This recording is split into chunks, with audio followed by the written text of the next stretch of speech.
Hey guys, in this video, I'll show you how to set up and use Cloudflare 1.1.1.1 Warp on your computer. I'll walk you through the entire process from start to finish. First, open your web browser and type 1.1.1.1 into the address bar.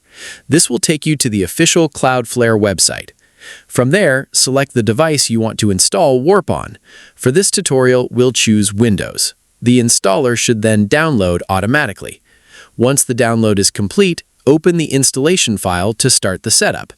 If Windows asks for permission, click Yes and wait while the Cloudflare Warp client installs. After the installation finishes, accept the terms of service and continue. The Cloudflare Warp client will then open. From here, you can turn Warp on or off and choose between the available connection modes. Once you're connected, you can also open the connectivity section to check your current connection and DNS protocol.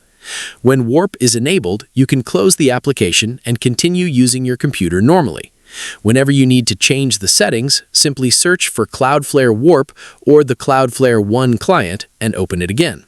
You can also disconnect Warp whenever you no longer need the connection. That's it. If you found this video helpful, consider giving it a like and subscribe.